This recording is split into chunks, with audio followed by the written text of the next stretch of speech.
quente, né? Aí das questões de violência doméstica contra a mulher, feminicídios, né? Foi até como minha mãe mesmo deixou lá colocado na página, que se vocês verem aqui na publicação, ela deixou comentado que foi o tema do Fantástico no domingo. E aí a gente começa a perceber que a gente tem uma crescente desses números, até mesmo de órfãos a respeito, né, dos feminicídios que levam aí as mulheres morrerem na mão muitas vezes de seus companheiros após sofrer anos de violência doméstica, acabam sofrendo aí na mão, acabam morrendo dentro desses relacionamentos e deixando filhos. Mas hoje eu acho melhor vamos começar a discutir aí de uma maneira mais rápida, mais sucinta, mais prática, como que ficam as questões da violência. E nós temos que separar duas situações. A primeira, boa tarde, a Poema. O que nós precisamos começar a separar é o seguinte: quando a violência é a respeito da mãe, ou seja, da genitora, da mulher, e não em relação à criança, e depois quando é a violência diretamente voltada na criança. Quando a violência está focada, né? Foi focada, aconteceu aquela questão de violência física ou até mesmo psicológica em relação à mãe e que sai o que nós chamamos que é a medida protetiva, que é aquela que o companheiro não pode chegar, por exemplo, a menos de 500 metros da pessoa, onde a polícia ela passa a fazer parte de um radar, de um sistema, né? Esse radar é um sistema que o judiciário, pelo menos daqui de São Paulo, tem, que a pessoa telefona, olha, a pessoa da qual eu tenho medida protetiva continua entrando em contato ou está me perseguindo, e a polícia vem de uma maneira mais rápida, mais eficaz. Então, quando existe a medida protetiva ali colocada é em relação única e exclusivamente na mulher, por uma questão de uma denúncia que ela fez em relação a uma violência que ela exclusivamente está sofrendo e que a criança pode ter visto, mas não faz parte, né? Não é vítima direta desta violência.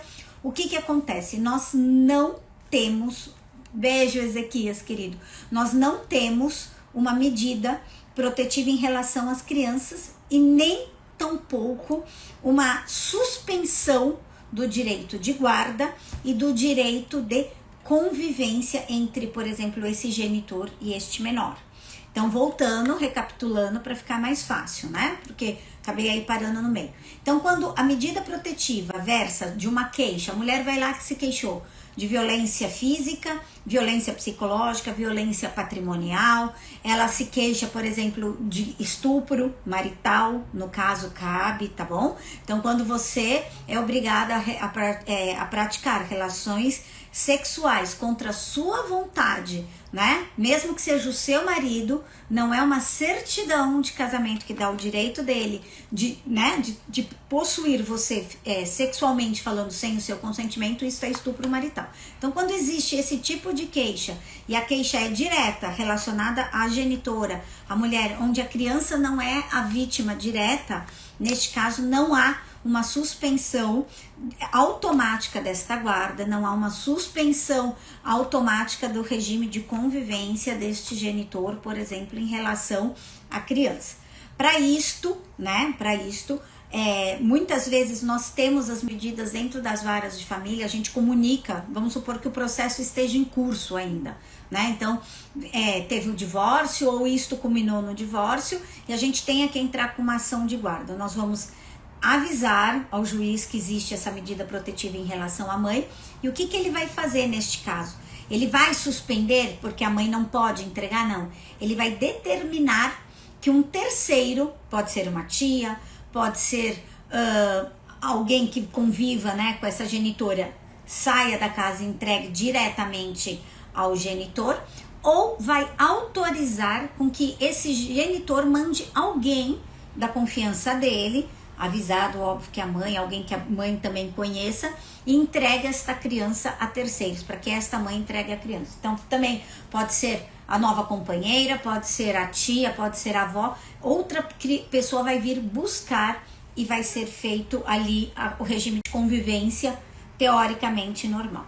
Precisa ser observado, tá, dentro até desse processo de guarda, as questões, se essa violência, por exemplo, a violência psicológica, que é a mais velada, é a mais comum, se a gente pensar entre a física e a psicológica é a mais comum, a de mais difícil diagnóstico, ok? Ela é muito difícil de ser diagnosticada dentro desse meio, né? Dentro de um processo, assim, digamos, né? Ela é a mais difícil. Então, a não ser que tenha, né, mensagens ali de WhatsApp, que tenha áudios, alguma coisa, mas a violência psicológica ela é a mais difícil. Se ela não atingir diretamente a criança, ou se ela for de uma maneira velada, isso vai precisar ser observado ao longo do tempo, e caso esta guarda esteja em andamento, isto vai ser trazido ao processo para que seja possivelmente analisado no que nós chamamos no estudo psicossocial, que é aquela situação que o juiz, né, determina que um psicólogo, um assistente social analise aquele casal, aquele pai, aquela mãe, observe a criança também para fazer um laudo a respeito se existe ou não alienação parental, se existe esse tipo de violência, quem exerceria melhor a guarda, se a guarda vai ser ou não compartilhada. Então, se está ainda no desenrolar desta ação, a gente traz esses elementos da violência, essa medida protetiva ali para os autos, e ali vai ser, o juiz pode até dentro de uma medida liminar, que é aquele pedido de urgência, analisar se é caso ou não. Se ele não suspender, vai ser diagnosticado neste laudo, será esse laudo um divisor de águas a respeito dessa convivência do menor ou não na questão. Se este processo já terminou ou ainda nem existiu, nós vamos ter que entrar, justificar o porquê que a gente está pedindo, por exemplo, uma guarda unilateral ou até mesmo uma suspensão de convivência, alguma coisa assim. Para quê? Para que o juiz analise, né, em medida liminar, dependendo da situação, e aí ele vai instaurar a fase de provas, contraditório. O que é o contraditório? O direito da outra parte responder, trazer documentações, e aí sim, ele vai fazer provas como escuta testemunhal e certeza absoluta determinar a realização desse estudo, porque é o método mais eficaz que nossa justiça tem, ok? Então a gente vai precisar realmente ter, é um passo a passo, não acontece, a não ser, e aí a gente vai partir para a segunda parte, né, que é a violência direta contra a criança, a não ser que a gente tenha uma prova, se a violência for contra a mãe, dificilmente hoje a gente consegue uma liminar, ok? Ezequias, me corrige se eu estou errada, mas dificilmente a gente consegue uma liminar onde determina uma suspensão sem que haja o contraditório, porque a medida é face à mãe e não face à convivência da criança. Uma das situações também, tá? A parte que a gente pode ter aí dentro dessa denúncia, né, de violência e tal, é de que a criança esteja, de uma certa forma, não só a entrega seja feita por terceiros, mas como, a criança também seja acompanhada de alguém de confiança, ok? Alguém de confiança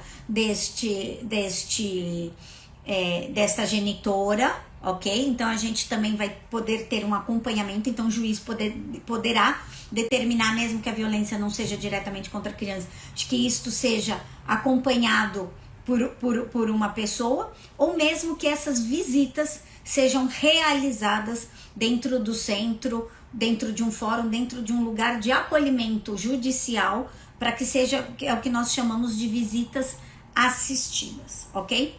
Mas as visitas assistidas e as visitas, né, acompanhadas, às vezes assistidas não só dentro do âmbito do fórum, mas também assistidas até de fora, né, até no acompanhamento. Eu já tive casos, por exemplo, que a mãe realizava, né, ela tinha às vezes alguns surtos psicóticos a ponto de tacar fogo nas próprias filhas, né, e aí não se fazia dentro dos centros de acolhida, mas, por exemplo, ela existia, não era nem babá, era uma psicopedagoga contratada para ir dar uma volta, às vezes, de 1 a 2 horas num shopping. Para quê? Para que essas crianças não estejam sozinhas com aquela pessoa, com aquele possível agressor.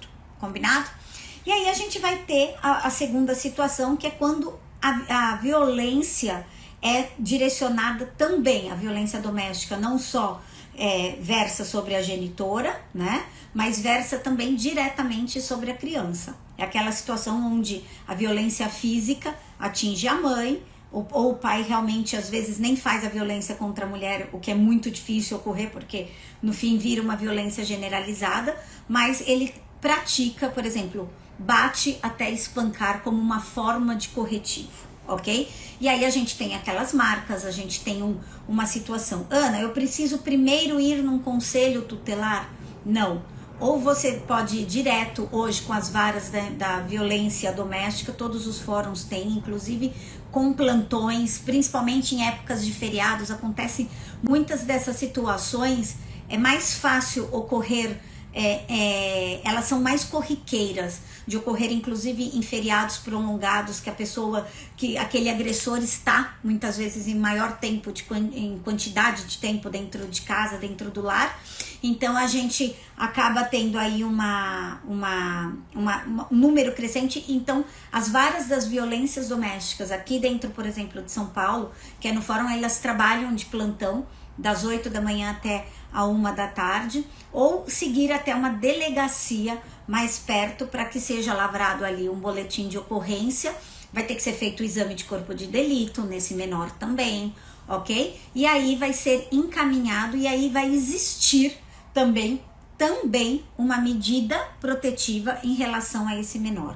Então aqui a gente tem uma situação diferente daquela primeira que eu comentei com vocês. Nós vamos ter não só a questão da medida protetiva da mãe, mas nós teremos, além da mãe, muitas vezes a medida relativa ao menor.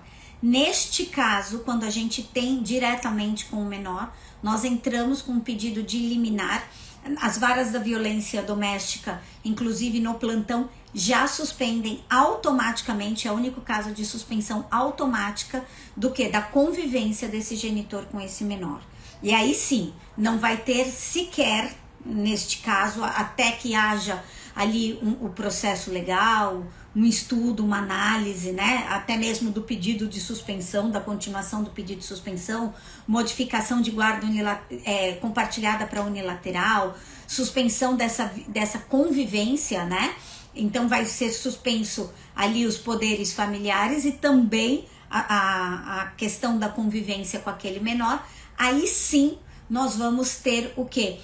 Uma medida que a própria juíza dessa vara da violência vai fazer, automática, e aí a gente entra com pedido liminar. Neste caso sai muito mais rápido, vai sair praticamente de urgência, e aí ele não vai poder chegar perto desta criança.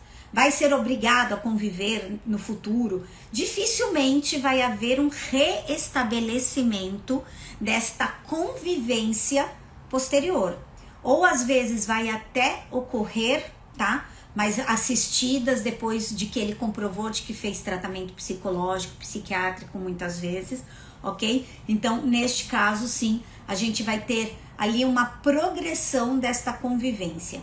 Dependendo da idade da criança, ela vai ser escutada.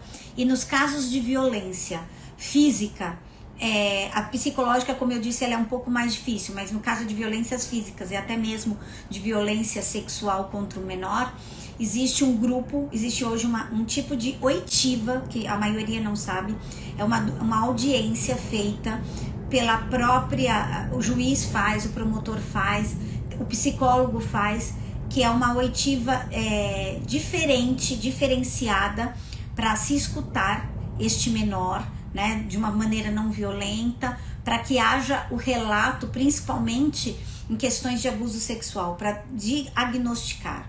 Ela não é feita de qualquer maneira, ela é feita em segredo. Normalmente precisa ver quem que participa, como que é, e eles fazem uma única oitiva muito cuidadosa para que a vítima... Por quê? Porque cada vez que ela tem que relatar aquilo, ela revive a violência que ela sofreu. Então eles procuram fazer uma única oitiva de uma maneira mais definitiva, de uma maneira mais cuidadosa, para que haja ali mais rápido uma solução para isto, ok? Ó, se vocês quiserem ir deixando pergunta, tá? Quem tiver dúvida jurídica ou dúvida ou quiser fazer no comentário, vai colocando que eu vou fazer. Então, a questão toda da parte, né, da violência doméstica diagnosticada, tá? Então, a gente tem aí, ela vai ser feita pela vara da violência, vai ser colocado, encaminhado, mas tem que ser feito um pedido específico. Obrigada, Renata. Tem que ser feito um pedido específico dentro da vara da família, né? Para que haja essa suspensão. Ou, pelo menos, uma regulamentação dessa situação quando é única e exclusivamente em relação à mãe. Combinado? É isso. Ana, agora a gente parte para as questões dos alimentos na situação. Este agressor, ele está suspenso porque ele não vai ter o direito, né, de convivência muitas vezes. Eu vou colocar até, vamos já colocar no caso mais hard, mais pesado, né? Ele já vai ter o direito de convivência suspenso. Então ele também está desobrigado a pagar os alimentos, a pensão alimentícia, né, que a gente popularmente conhece? Não, muito pelo contrário. A obrigação alimentar, ela existe independente se ele convive ou não. A convivência, no caso, a gente fala que é até um direito do menor e de quem não tem, né, ali a residência, ela é um direito da criança conviver com aquele pai e com aquela mãe. No caso, a gente tem uma suspensão, mas a questão alimentar, ela é uma obrigação, tanto que para instruir, o que é instruir? Para a gente comprovar, né, a prova básica da obrigação alimentar entre os genitores e um menor, basta que a gente junte a certidão de nascimento. Então a filiação, ser o pai ou a mãe, né, ou ser duas mães ou dois pais, não importa, daquela criança ali, né, aquela documentação dizendo quem são os pais daquela criança, pais da maneira genérica, dizendo de quem são a criança, já o determinam que eles têm a obrigação alimentar. Mas não dá automaticamente o mesmo direito de convivência, justamente porque a gente precisa analisar o melhor interesse da criança, entender todas essas questões de convivência psicológica e a questão de guarda. Combinado? Então vai ter. O que eu posso colocar devido à violência doméstica? Qual é a relação da violência doméstica dentro, por exemplo, dessa situação financeira, né, da criança? Uma das coisas que, se não tiver ali dentro, por exemplo, da ação alimentar, né, ou já fixada, ou a ser fixada, né, no futuro, não existir, por exemplo, um acompanhamento psicológico, cabe sim a inclusão, e eu acredito até mesmo que a obrigação de 100% do pagamento desta ajuda psicológica devido à violência sofrida ser imputado àquele que causou essa violência. Faz todo sentido. Caberia dano moral neste caso? A gente não tem ainda nenhuma decisão a respeito de dano moral em relação à violência. O que nós vamos ter é o dano material, por exemplo, aquela mulher que sofreu uma violência doméstica, por exemplo, aquele companheiro quebrou um braço, uma perna, ou ele fez uma violência física a ponto dela ter que permanecer afastada daquele trabalho, ok? Ela vai ter que... O que vai acontecer, né?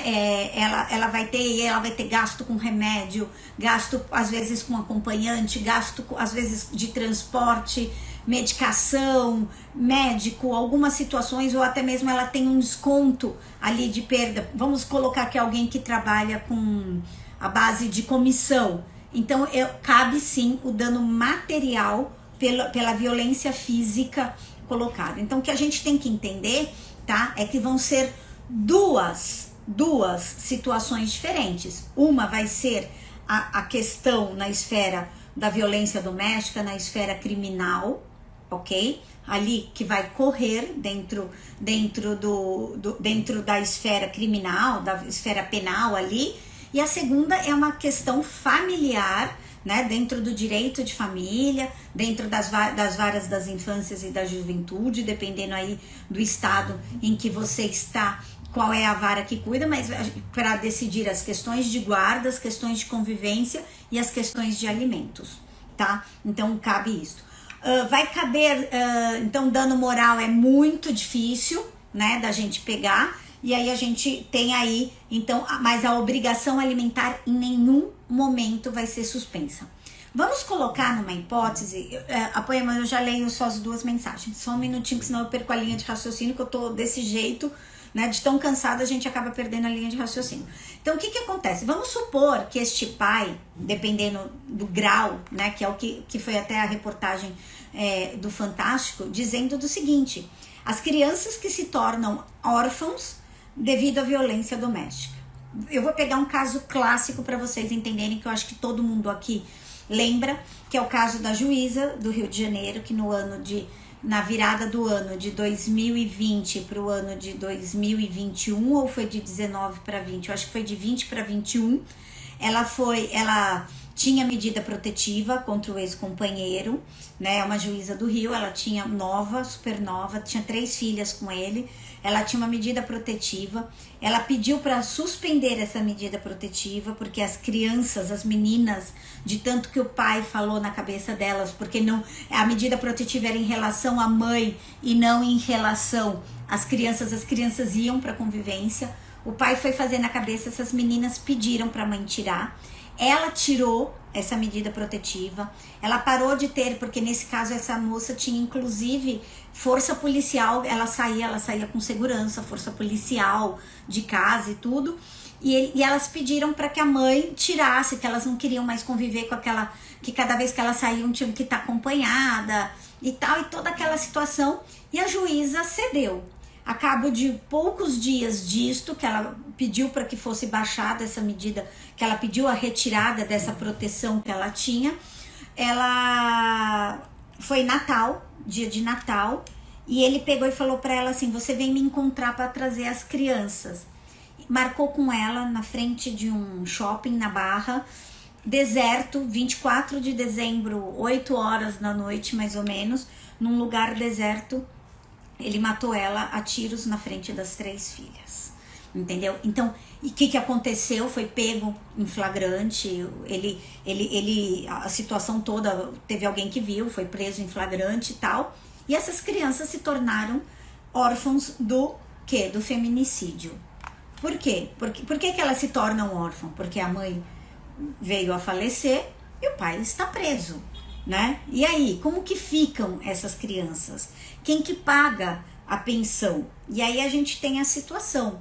Muitas vezes, muitos presidiários, eles têm um auxílio, né, reclusão ali dentro da cadeia, ou mesmo trabalham a partir de um certo tempo para não só diminuir a pena, mas eles recebem mesmo que um salário simbólico, e aí os alimentos são descontados diretamente deste valor em pecúnia, né, desse valor em dinheiro que eles recebem, nada que 300, 400 reais por mês. Então, como que ficam, né? Então, e se esse pai, vamos dizer que eles, graças a Deus, tomara, né, que não chegue a matar esta mãe, seja preso, né, por causa de uma violência e tal, fique um tempo preso. Como que ficam a questão dos alimentos? Vai ter que ser entrado um pedido, informar para o juiz, pedir que seja emitido um ofício ali para aquele setor onde ele está preso, e caso ele venha a realizar algum tipo de trabalho remunerado dentro da cadeia, que seja fixado alimentos ali dentro. Triste, né? Complicado, uma situação que, ao meu ver, em pleno século 21, 2022, 2000 anos depois, né, da era cristã, onde a gente não está vivendo mais numa Roma de olho por olho, dente por dente, a gente ainda tem uma situação que a gente é obrigado. Gente, eu vou falar uma coisa verdade pra vocês. 25 anos de carreira. Antigamente, bem antigamente mesmo, tô falando isso de quando eu era teoricamente solteira, uns 20 anos atrás, que eu nem tinha minha filha, eu falava assim, eles chegavam dizendo assim pra mim, elas chegavam falando assim, ele falou que vai me matar, não sei o que, eu falava, não vai acontecer nada. Não é que não acontecia, gente. é que, a falta de experiência não me deixava ver. 2, não era divulgado. Então aí você fala assim, nossa, Ana, tem tantos casos de violência, aumentou de 2019 para cá, de 2020 para cá. Eu vou falar para vocês, não é que aumentou. Houve a tipificação penal. O que é isso? Passou a existir um artigo no nosso Código Penal falando sobre o feminicídio. E aí eles passaram a ser qualificados na delegacia, quando acontece como o caso dessa juíza, passou a ser qualificado como feminicídio. Antigamente, né, devido a uma violência doméstica, uma relação por uma condição dela de mulher, e aí antigamente esse assassinato entraria como um homicídio qualquer. Então não tinha números a respeito disso, por isso que há um boom a partir do momento que ele é diagnosticado de uma maneira diferente, ok? Então por isso que a gente tem essa diferença. Aí não é um aumento, a gente tem, a partir de agora a gente tem um diagnóstico dessa situação. E aí hoje, quando todas as mulheres que chegam em mim e falam assim, ele me ameaça, eles fazem coisas absurdas, a primeira coisa que eu falo, você vai fazer um BO. Não tem uma semana que se passe dentro do escritório de que eu não tenha ultimamente um contato com violência doméstica, que eu não faço um boletim de ocorrência para orientar uma cliente, que eu não ajude um cliente também numa falsa denúncia. Eu não sei se as pessoas estão surtadas, se as coisas fugiram fora de um controle pós-pandemia, mas a situação tá bem complicada e eu falo para vocês, de uma energia tão pesada, gente, dentro da vara de família, onde resvala nas crianças. E aí a gente tem uma violência doméstica psicológica, que essa eu acho que eu vou falar dela pra gente meio que até fechar, antes de responder pro Apoema os comentários dele, que eu digo pra vocês o seguinte, a violência psicológica, né, as guerras dos casais, os relacionamentos abusivos estão tão inerentes e as pessoas estão tão descuidadas, fazendo isso na frente das crianças, sabe? As brigas, aí as crianças estão extremamente violentas dentro da escola, é a criança que bate, é a criança que começa a dar problema de comportamento, é a criança que não para, aí eles querem vir dizer que a criança que a criança tem hiperatividade, que a criança tem autismo, que a criança tem isso. Não, vamos começar primeiro a pesquisar. Provavelmente essas crianças dentro da escola, elas estão diagnosticando, elas estão demonstrando, na realidade, não é diagnosticando, elas estão demonstrando dentro das escolas o ambiente familiar que elas têm. Elas batem, elas brigam, elas dão trabalho, elas xingam, elas não obedecem, elas não escutam, elas não param sentada. A hora que a gente começa a pesquisar, né, a hora que a escola começa a pesquisar isto, qual é o âmbito familiar desta criança, os pais estão em processo de divórcio, os pais estão num litígio tremendo, o pai bebe, o pai está desempregado muitas vezes, o pai pratica violência doméstica, violência psicológica com a criança, com eles, e aí querem vir dizer que é um autismo ou diagnosticar como hiperatividade. Não tá assim, a gente tem que combater. E eu sempre explico, não é combater, eu falo sempre para as clientes, quando a gente lida com narcisismo, quando a gente lida, né, porque são pessoas normalmente narcisistas, essas violentas, quando a gente lida com relacionamentos abusivos, vocês vão achar material vasto, tá, gente, aqui no YouTube, aqui no Insta do canal, eu, psicóloga, falando bastante coisa a respeito disso, né, para diagnosticar esse tipo de situação. Quando a gente lida com esse tipo de pessoa, a gente precisa entender que isto não tem cura, de que isto vai ser, e aí eu falo sempre para as pessoas, você vai ficar quieto, porque o combustível desse tipo de situação é quando você começa a bater boca, mas não é ficar quieto no sentido de que você não vai tomar uma medida. Você para de discutir para cortar as relações e vai procurar quem te ajuda, a delegacia da mulher, um advogado de direito de família, um psicólogo, para que te dê o suporte para você fazer o que tem que ser feito através das medidas certas. Não é batendo boca, não é não é batendo boca, não é discutindo com esse tipo de pessoa. Oi, Sérgio, não tinha visto você entrar aí, querido.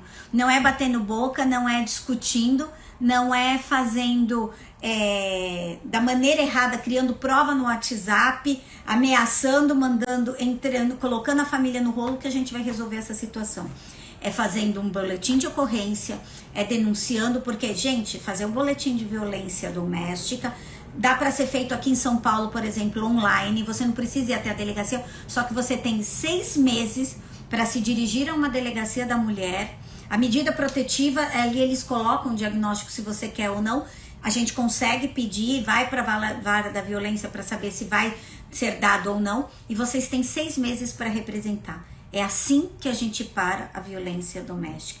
Denunciando, diagnosticando, informando quem tem o poder de parar esse tipo de pessoa, tomando as medidas em relação à guarda, à convivência, buscando os direitos do seu filho na relação alimentar destas crianças. É assim que a gente para, não é fazendo justiça com as próprias mãos, porque, como eu disse, a gente não está mais em Roma olho por olho, dente por dente, mas nós estamos, a gente tem muitas ferramentas, ainda precisa caminhar muito, evoluir muito, mas nós temos muitas ferramentas hoje para combater a violência doméstica, para combater a violência física, para combater a violência psicológica.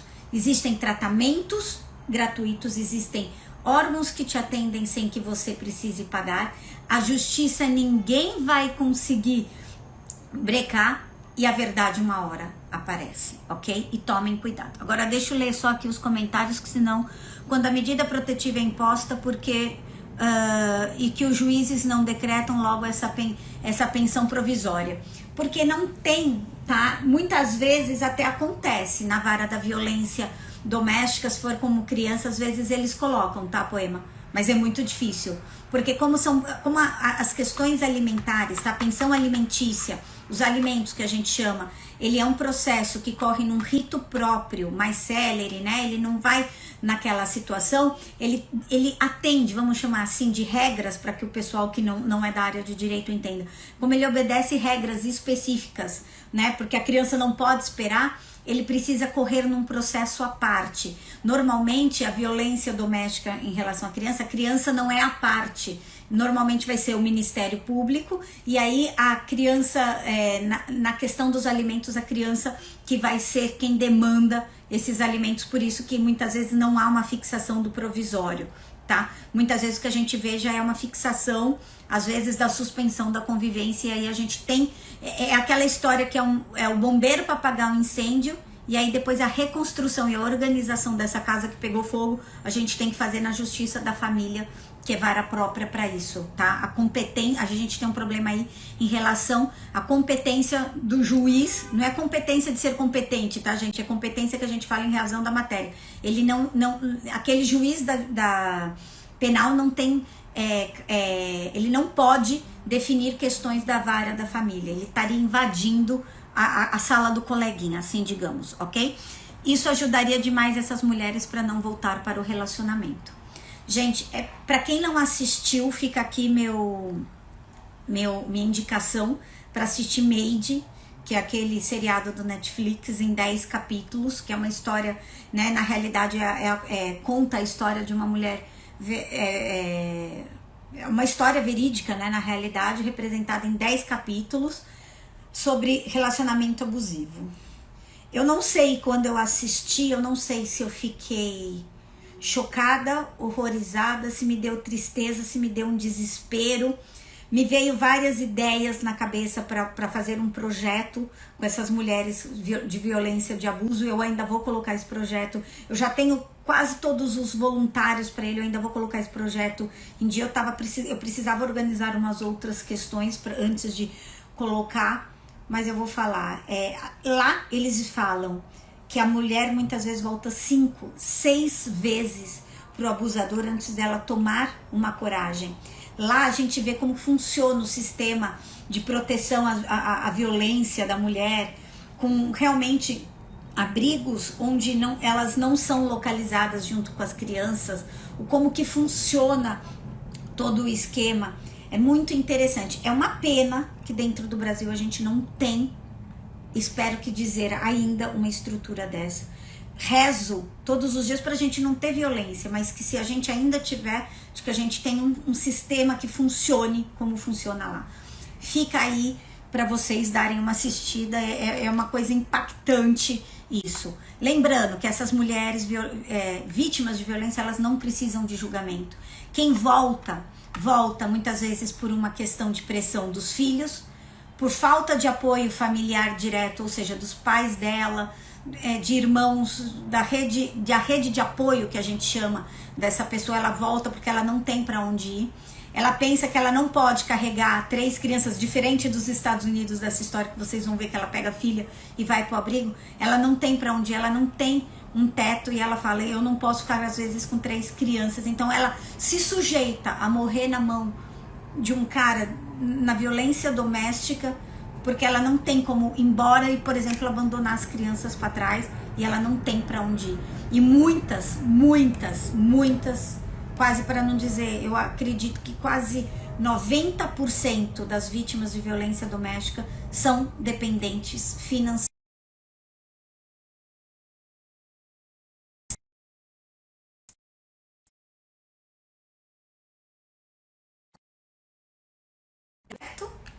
Voltou? E eu falo para vocês que 90% dessas mulheres são dependentes financeiramente desses abusadores. Por isso que é muito difícil sair, ok? A consequência disso tudo é um aumento exagerado do número de suicídios de jovens e crianças. Mãe, a gente tem. Outra coisa, tá? Só para dizer para vocês uma outra informação. Não acreditem, tá? Não acreditem que violência doméstica, nem contra a mulher, nem contra as crianças, ocorre única e exclusivamente na classe C, D e E da vida, ok? Ou seja, de quem não tem dinheiro. Ela ocorre e muito na classe A. Qual é a diferença da situação? A classe A esconde pelo meio social. 2, ela ocorre em muitos casos porque o acesso a drogas e bebida, né, por uma questão até financeira, é muito maior. Ocorre exageradamente o abuso financeiro nessa situação. Então a chantagem da questão financeira vem muito grande ali. Então a pessoa, normalmente a mulher, encontra aquele palácio, né, aquela vida tranquilamente feita como segurança financeira, e depois ela não consegue sair para diagnosticar. Então isto ocorre, e ocorre muito aí pelo poder de que a pessoa acredita que o dinheiro dá em relação a se acontecer, não vai me acontecer nada. Bem complicado, hein? Muito complicado. Comentários a mais? Quem quer mais fazer algum comentário? Senão vou encerrando.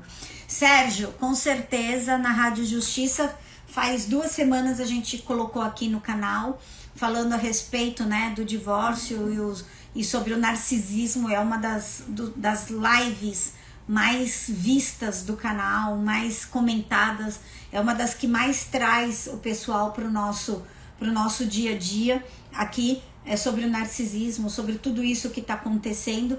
A gente fez uma entrevista, eu com a doutora Larissa Toledo, super boa, pro Sérgio na Rádio Justiça. Vale a pena, 20 minutinhos para escutar. Todas as nossas lives ficam gravadas aqui no canal, vão pro canal do YouTube, aparecem lá no Face também. Então tem tempo, tá lavando uma louça, tá ajeitando, as crianças estão longe, porque isso não é tema para criança escutar, gente. Tem lá seus 5 minutos, põe para escutar. Tá indo até o carro, tá indo por caminho no trabalho, põe lá a gente para escutar, para vocês irem escutando quanta coisa. E a gente sempre acha, que a grama do vizinho é mais verde que a nossa, e a gente não lembra que ela é muitas vezes artificial. 2, a gente acha que isso só acontece com a gente, e a gente se surpreenderia no mundo de saber quantas pessoas são vítimas de relacionamentos abusivos, violências domésticas e psicológicas principalmente. Então isso tudo, quantas vezes a gente não percebe que a nossa melhor amiga, nossa irmã, né, aquilo tá acontecendo, ou quantas vezes, e a pior de todas, a gente não percebe que a gente mesmo está sofrendo.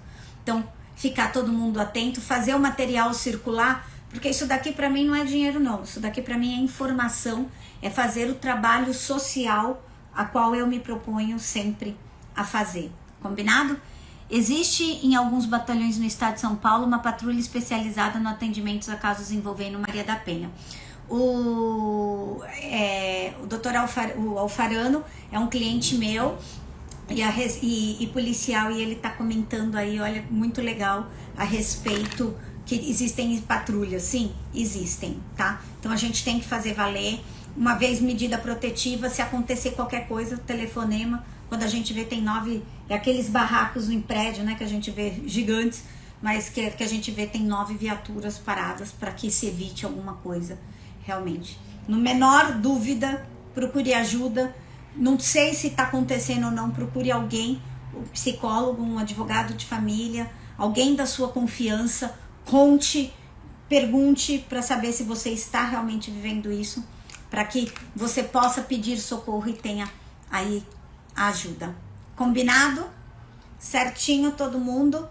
Como eu falei, as lives, estou tentando deixar elas quinzenais, né? Mesmo porque para vocês nem cansarem da minha cara e nem é por isso, né? Porque realmente está muito corrido dentro do escritório, a gente está com um volume de trabalho gigantesco, graças a Deus, não posso reclamar não. E a gente está tentando, não quero deixar de perder este canal, mas a gente vai dando pílulas para vocês todos os dias no Insta, principalmente, aqui no canal, deixando informação. A gente traz sempre Reels, alguns vídeos curtinhos, algumas coisas para vocês seguirem, compartilharem. Quero deixar aqui meu desejo de uma feliz Páscoa, que seja realmente o final de uma era bem ruim na vida de cada um de vocês, o renascimento de uma coisa boa, que renasçamos todos, né, da humanidade. Acredito eu que, cara, pós-Covid, 2 anos, né, exatamente na Páscoa, quase na Páscoa de 2020, o mundo parou por 2 anos. Espero que daqui para frente seja realmente um novo recomeço, que a gente consiga, né, em oração, cada um dentro da sua fé, dentro da sua religião, rezar para que se acabe a guerra da Ucrânia o mais rápido, para que a gente possa, todo mundo, tentar acalmar os ânimos, acalmar o nosso coração, parar a pensar um pouquinho no que cada um individualmente pode começar a fazer para um mundo melhor, porque cada um fazendo a sua parte, o seu pouquinho, a gente vai ter um mundo melhor. Combinado? Beijo no coração de todo mundo, um bom feriado e a gente se vê logo, logo aqui. Tchau, gente!